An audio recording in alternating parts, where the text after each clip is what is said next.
Trigger warning for basically, well, everything. What would you say this film means in terms of legacy? I think it's just a movie. I think the film is attempting to... The film is about the meaning of Marilyn Monroe. What does she mean? How should we feel about her? What does she represent? She represents a person who actually existed, so yeah, a little weird. Why is she like the American goddess of love of the 20th century? You know? And for the first time, maybe we see Marilyn from the eyes of the men who wanted to have her. I don't think we ever see Marilyn through the eyes of the men. Why did you decide to tell the story this way, and what was your primary intent behind these techniques? I want to put you inside her. What do you mean by that? And I also want to put her inside the collective memory of her. So you feel like she's sort of trapped in that. Bro, what are you talking about, man? You won't hurt me this time, will you? Not do what you did the last time? I didn't mean to. Yes, you meant to. It was your decision. Yeah, this movie is a hot ass mess, and to save you the trouble of having to watch it yourself, I watched it and I'm gonna give you guys my take on everything. This movie was like a never-ending bad trip. Here's a visual representation of how bad it was.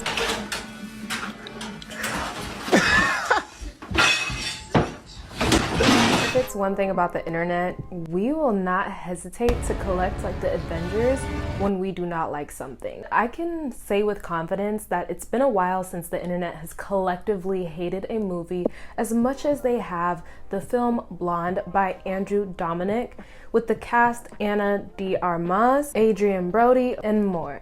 I can also say with confidence that I did not think that the backlash was that serious until I watched the movie.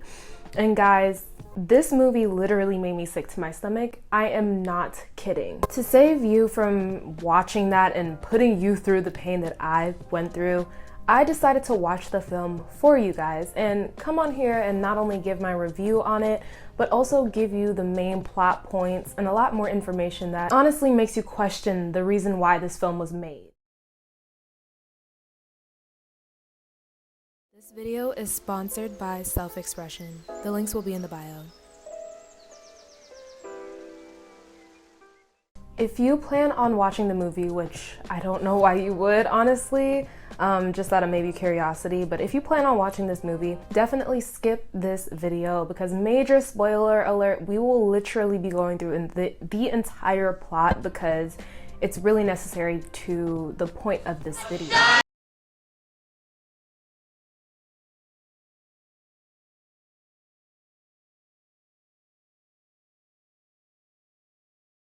First, talk about who Marilyn Monroe was. The real story of Marilyn Monroe. According to Wikipedia, born Norma Jean, Monroe was raised in Los Angeles, spending a majority of her childhood in foster cares and an orphanage. She was married at 16 and worked in a factory during World War II. Around this time, she met a photographer and began a successful pinup modeling career, which led to short-term contracts in acting with Fox and Columbia Records, which both lasted around a year each. She starred in various minor films until signing a new contract with Fox in the late 1950s. She became well known in her roles in As Young as You Feel, Monkey Business, Clash by Night, and Don't Bother to Knock.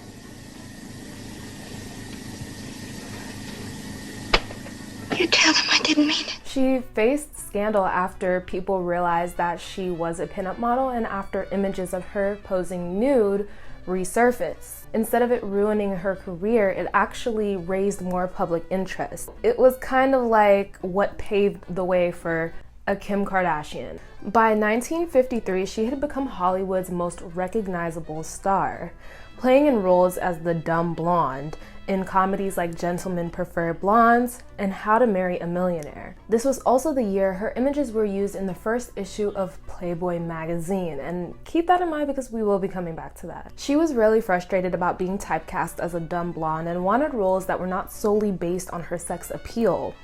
The studio refused to change her contract, so she went on to start her own film production company. Marilyn was severely underpaid and was not paid for stuff like the Playboy magazine, which made millions and millions of dollars off of her images. You did this for what? Why not? Why? Why not? She was a very accomplished young woman in her field, winning various awards and accolades, as she deserved, guys. This woman was, I don't even want to say an actress, just an artist, in my opinion.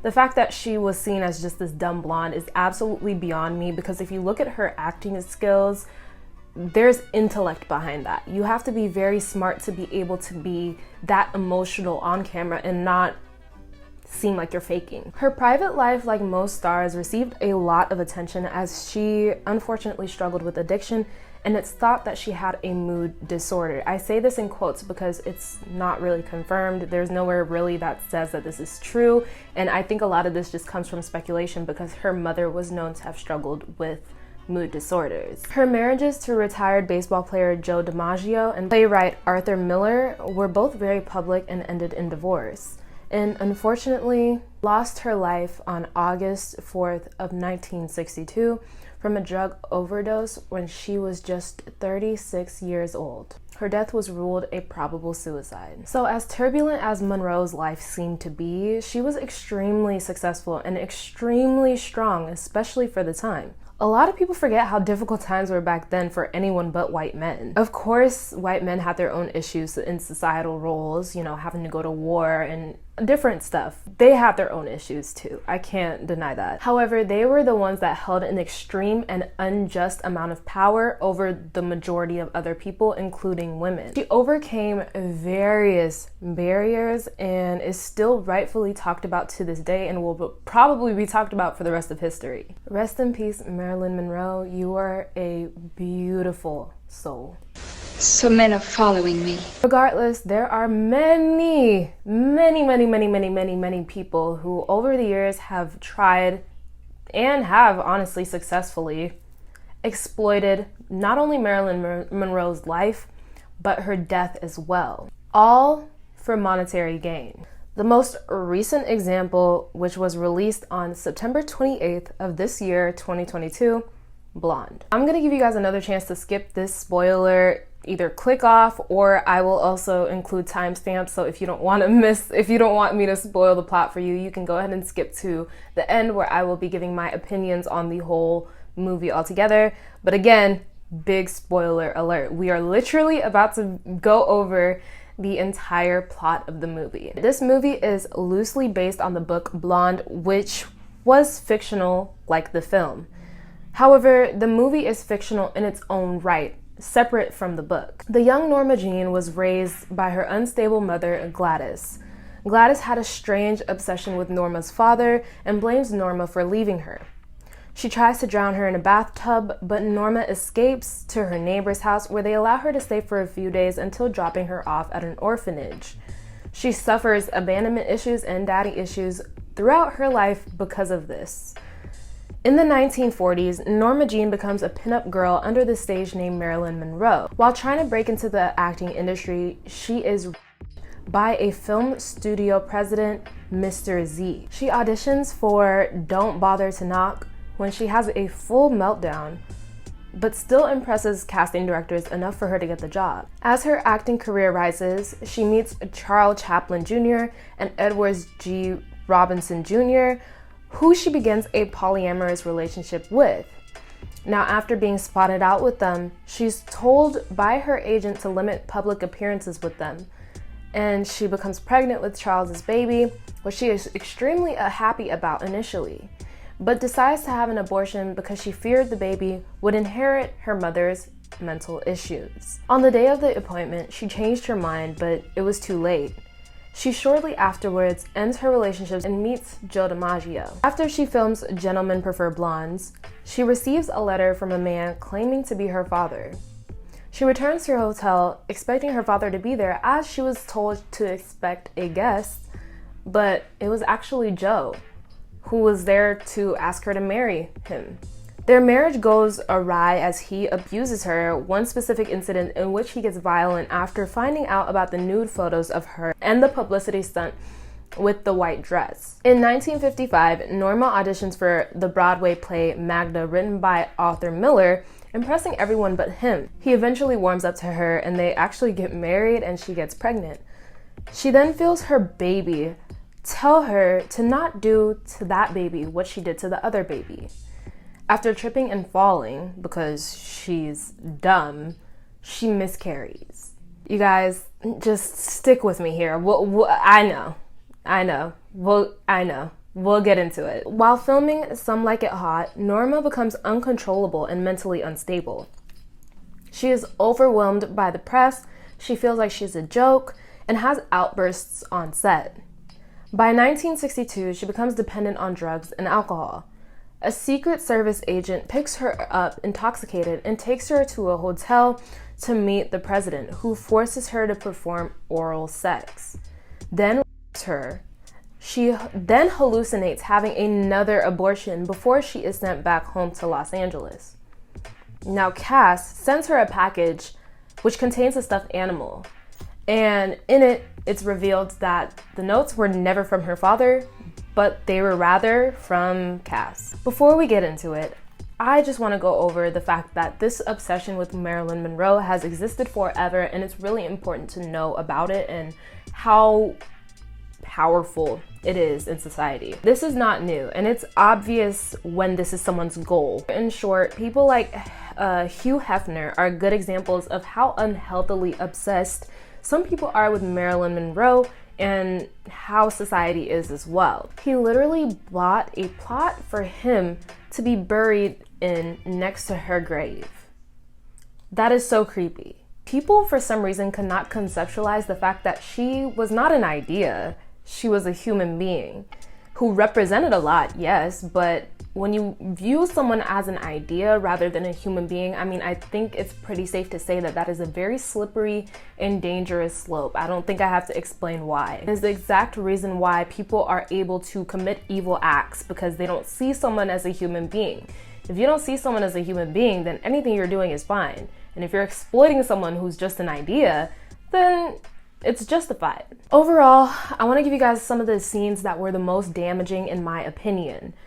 Now, honestly, before we even get into that, I want to make it clear that I absolutely hated every single second of this movie. Why? Because of the concept and because of the reason it was filmed. In my opinion, the abortion scene, the constant references to her father and abandonment issues, the scenes, the fact that they were not true, mind you, and the depiction of mental health, I mean, it goes without saying that this film was fictional. We get it. But with every element, especially in a film, in a biopic, such as Blonde, there is a goal and there is a message. And the message was very, very clearly not in favor of Marilyn Monroe, but rather in favor of what a man would view Marilyn Monroe as. And it's very, very obvious. I honestly don't think that there was a single woman, sane woman, who was involved in the making of this movie. I genuinely do not think that anyone who wrote this movie was a woman. And I know that Andrew Dominic was the main one that wrote it, but obviously, you know, there's editors or whatever the case may be, people that review it. I don't think a single one of these people were a woman. And it's sad because I don't feel like it's fair to just say it's a woman versus man thing, because a lot of men are sane enough and rational enough to know that there is a certain way that you just simply don't speak about people, especially when they're gone and can no longer defend themselves, even if the storyline is made up. And for me, It's like, why make up this type of storyline in the first place? It's very clear that the main message here is that Marilyn Monroe represents all of the girls with daddy issues who uses their looks to cope and has mental issues and is just a pretty dumb beauty. That's it. Nothing more, nothing less. It's just a possession of whatever country she represents, which happens to be the United States. In this movie, there is no mention of Marilyn's success in her careers, like founding her own production company, which is significant because her dissatisfaction with her contract was included in the story. So why did they mention this, but not the other half of that story? And obviously it's fiction. Someone wrote this. So they specifically avoided including that bit because of the narrative they were trying to push to the audience. The problem for me, and I feel like the problem for a majority of people, is why would someone want to view this as what Marilyn Monroe was? Why would you want to see someone who is gone be represented in the worst possible light, period? And especially when you consider the fact that a lot of this stuff is fabricated and based off of a real person's life who is no longer here to defend themselves. The movie literally reduces her to her trauma and bad experiences. And the way this movie was marketed was like it was some real life story. I mean, it's clear that there are going to be some people who look at the story and go, wait a minute, was that really her life? And for me, I'm not very, I don't investigate into anything until I find it necessary for, context or whatever the case may be. So I personally did not know much about Marilyn Monroe before watching this movie. So I watched the movie and I was thinking, wow, Marilyn Monroe's life was sad. And that was literally my first thought going out of this, right? So I go to the internet and I scroll under this thread and I'm like, wait a minute. So that was mostly fabricated? And I'm sure a lot of people who are like myself, who did not know much about Marilyn Monroe, thought the same thing. And it's absolutely mind-boggling that someone would even want to view someone in this light and then call it art. What the hell is artistic about that? What the hell is artistic about that? I mean, from a visual standpoint, from camera angles, from creative choices, it is very artistic. I'll give you that. It's great. But it doesn't matter if the concept is absolutely heinous, and that is the problem. It is literally just sensationalizing Marilyn Monroe and reducing her to her trauma. And nowadays, people see straight through that bullshit. You cannot get away with that on the internet. Maybe if this movie was released in 2000, maybe in the 90s, all right, maybe I feel like the outrage wouldn't be as significant, but especially right now, I mean, it's still warranted, period. But times are different right now. If you release a movie that leaves a bad taste in people's mouth, they will make it very clear. In conclusion, if I were a public figure and if I ever get to the point where I'm influencing a large amount of people, to the point where after my death, people are making films about me, and someone were to make a film about me like this, to say I would be livid would be the understatement of the damn century.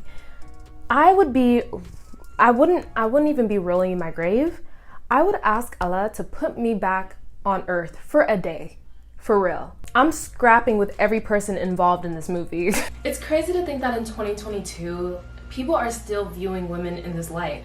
And people want to view women in this light. I mean, obviously it's less numbers of people that want to view women this way, but there are still people like Dominic who exist, who want to view women, powerful women, like Marilyn Monroe in this light. Anyways, guys, this was a very, very tough video to get through, as, of course, obviously, as you can tell, it was very gruesome and disgusting, to say the least. So, anyways, I really hope, like I said, massive trigger warning here, I hope that was helpful to you guys.